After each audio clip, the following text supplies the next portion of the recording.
नमस्कार दोस्तों, दिन भर की सभी बड़ी खबरें आप लोगों के लिए लेकर के आए हैं, जहां पर एक एक करके जानेंगे सभी मुख्य समाचार। बड़ी खबरें जानना आप लोगों के लिए जरूरी है।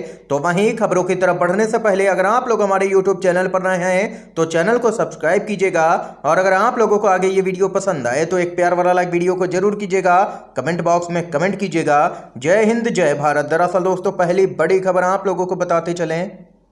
अविश्वास प्रस्ताव पर पीएम मोदी का मौन व्रत तोड़ना चाहते हैं कांग्रेस के सांसद गौरव गोगोई ने सरकार पर जमकर के हमला बोला है। लोकसभा में मोदी सरकार के खिलाफ अविश्वास प्रस्ताव पर चर्चा जारी है।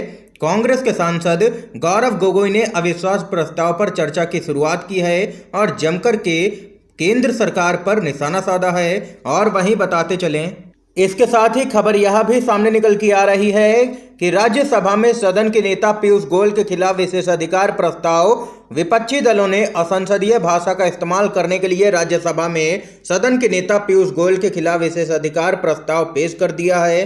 और इसके साथ ही दूसरी तरफ यहां पर लोकसभा में अविश्वास प्रस्ताव पर चर्चा के दौरान गौरव गोगोई ने जबरदस्त तरीके से केंद्र सरकार को घेरा है। अविश्वास प्रस्ताव पर बोलते हुए कांग्रेस के सांसद गौरव गोगोई ने आगे कहा है कि प्रधानमंत्री को यह स्वीकार करना होगा कि उनकी डबल इंजन की सरकार मणिपुर में पूरी तरह से विफल हो गई है। इसके साथ ही गौरव गोगोई ने पीएम मोदी से 3 सवाल भी पूछे हैं। पहला, कि वे आज तक मणिपुर क्यों नहीं गए। दूसरा, आखिरकार मणिपुर पर बोलने में लगभग 80 दिन क्यों लग गए, और जब वे बोले तो सिर्फ 30 सेकंड के लिए। तीसरा सवाल, प्रधानमंत्री ने अब तक मणिपुर के मुख्यमंत्री को बर्खास्त क्यों नहीं किया है। ये तीखे 3 सवाल गौरव गोगोई ने पीएम मोदी के समक्ष रखे हैं। इस दौरान लोकसभा के अंदर जमकर के हंगामा देखने को मिला है। इस बीच एक और बड़ी खबर बताते चलें आप लोगों को। तमाम राज्यों के विपक्षी नेताओं के पीछे ईडी से लेकर के सीबीआई जैसी एजेंसियां पड़ी हैं, और हाल ही में ईडी के प्रमुख का कार्यकाल 45 दिनों के लिए बढ़ाया गया था, जिसके बाद माना जा रहा था कि इन 45 दिनों में विपक्षी नेताओं पर ताबड़तोड़ कार्रवाई देखने को मिलेगी। और इन सब के बीच में यहां पर ईडी की तरफ से लालू यादव और तेजस्वी यादव पर कार्रवाई की गई। और अब खबर आ रही है कि कथित मनी लॉन्ड्रिंग केस में ईडी ने झारखंड के मुख्यमंत्री हेमंत सोरेन को समन किया है। यानी कि लगातार यहां पर टारगेट पर ईडी के हैं विपक्षी नेता, और तमाम नेताओं को लेकर के यहां पर कार्रवाई देखने को मिल रही है ईडी की तरफ से। फिर चाहे वह उप मुख्यमंत्री तेजस्वी यादव हो या झारखंड के मुख्यमंत्री हेमंत सोरेन। आप लोगों की क्या कुछ राय है खबर को लेकर के कमेंट बॉक्स में बताइएगा दोस्तों। एक और अपडेट की तरफ बढ़ते हैं।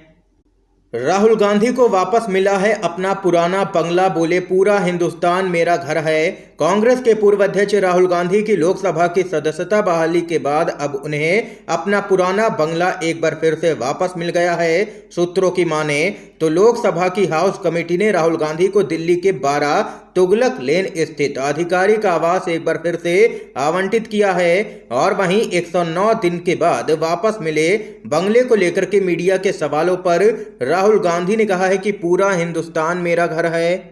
और इसके साथ ही खबर आ रही है कि राहुल गांधी 13 अगस्त को जाएंगे वायनाड। सदस्यता बहाली के बाद पहली बार कर रहे हैं अपने संसदीय क्षेत्र का दौरा।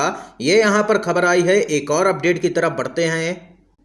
केंद्र सरकार पर सुप्रिया सूले का जबरदस्त हमला, कहा इस सरकार के 9 साल में गिराई गई हैं 9 राज्यों की सरकारें। खबर बताते चलें, लोकसभा में मणिपुर के मुद्दे पर अविश्वास प्रस्ताव पर चर्चा के दौरान एनसीपी की सांसद सुप्रिया सूले ने सरकार पर जमकर के हमला बोला है। उन्होंने 2014 के लोकसभा चुनाव से पहले के बीजेपी के नारे याद दिलाए और मणिपुर में महिलाओं के साथ हुई घटना को लेकर के भी केंद्र सरकार को घेरा है।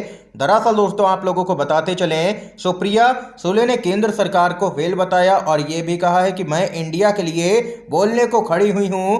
उन्होंने महाराष्ट्र में महाविकास आघाड़ी का नाम लिए बिना सरकार गिराने का मुद्दा भी उठाया है। सुप्रिया सूले ने कहा है कि सरकार के 9 साल में 9 सरकारें गिराई गई हैं। उन्होंने उत्तराखंड, अरुणाचल प्रदेश, पुडुचेरी और महाराष्ट्र समेत कई राज्यों के नाम भी बताए हैं जहां पर भाजपा ने जोड़ तोड़ की राजनीति की और विपक्षी दलों की सरकारों को गिराया है, जिस पर सुप्रिया सूले भड़कती हुई नजर आई हैं। इस बीच एक और बड़ी खबर बताते चलें। केरल विधानसभा में यूसीसी के खिलाफ सर्वसम्मति से प्रस्ताव पास किया गया है। मुख्यमंत्री ने कहा केंद्र ने जल्दबाजी में उठाया कदम, खबर बताते चलें। केरल के मुख्यमंत्री पिनराई विजयन ने विधानसभा में केंद्र सरकार की देश में समान नागरिक संहिता यानी कि यूसीसी लागू करने की योजना के खिलाफ एक प्रस्ताव पेश किया है, जो कि सर्वसम्मति से पारित हो गया। कांग्रेस के नेतृत्व वाली विपक्षी संयुक्त लोकतांत्रिक मोर्चा ने राज्य सरकार के इस कदम का स्वागत किया है और इसके साथ ही यूडीएफ ने मुख्यमंत्री के प्रस्ताव पेश किए जाने के बाद यूसीसी में कई संशोधनों और बदलावों का सुझाव भी दिया है। प्रस्ताव पेश करते हुए मुख्यमंत्री ने कहा है कि केरल विधानसभा यूसीसी लागू करने के केंद्र के कदम से चिंतित और काफी निराश है। सीएम विजयन ने केंद्र सरकार के फैसले को एकतरफा और जल्दबाजी में उठाया गया कदम बताया है।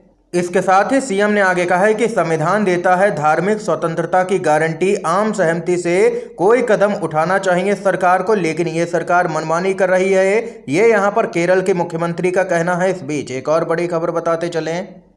संसद का मानसून सत्र खत्म होते ही राहुल गांधी एक्शन में नजर आएंगे। भारत जोड़ो यात्रा का दूसरा चरण जल्द ही शुरू होगा। इस बार गुजरात से मेघालय के बीच में होगी पदयात्रा, खबर बताते चलें। कांग्रेस पार्टी के पूर्व अध्यक्ष राहुल गांधी भारत जोड़ो यात्रा के दूसरे चरण की जल्द ही शुरुआत करने वाले हैं। इस बार राहुल गांधी अपनी पदयात्रा की शुरुआत गुजरात से करेंगे। कांग्रेस पार्टी के महाराष्ट्र इकाई के प्रमुख नाना पटोले के द्वारा दी गई जानकारी के अनुसार कांग्रेस की भारत जोड़ो यात्रा इस बार गुजरात से मेघालय के बीच में आयोजित की जाएगी।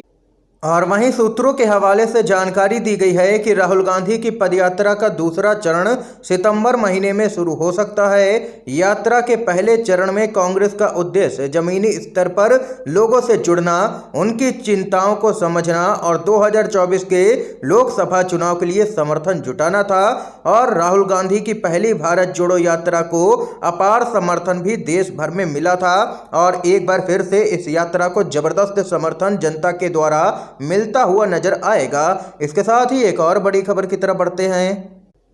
लोकसभा में बीजेपी पर जमकर के बरसी हैं समाजवादी पार्टी की सांसद डिंपल यादव। क्या कुछ है, खबर बताते चलें। लोकसभा में विपक्ष के अविश्वास प्रस्ताव पर बोलते हुए मैनपुरी से सपा सांसद डिंपल यादव ने मणिपुर मामले का जिक्र किया। उन्होंने कहा कि महिलाओं के खिलाफ अपराध लगातार बढ़ रहे हैं, क्या मणिपुर भारत का हिस्सा है? डिंपल यादव ने आगे कहा है कि मणिपुर की महिलाओं के साथ बर्बरता की पूरी दुनिया में चर्चा हुई, लेकिन पीएम मोदी ने अभी तक संसद में आकर के कोई भी बयान जारी नहीं किया।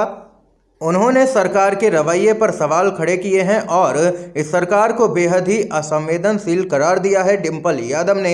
ये यहाँ पर दोस्तों इस समय की आज की तमाम बेहद बड़ी खबरें, मुख्य समाचार थे जो हमने आप लोगों तक पहुँचाए। अगर आप लोगों को ये वीडियो पसंद आया हो तो अभी इस वीडियो को लाइक कीजिएगा, ज़्यादा से ज़्यादा इन खबरों को, मुख्य समाचारों को शेयर कीजिएगा अपने सभी दोस्तों में, ताकि आप सभी के दोस्त भी इन सभी मुख्य समाचारों को जान सकें। वीडियो देखने के लिए दोस्तों आप सभी का बहुत बहुत धन्यवाद।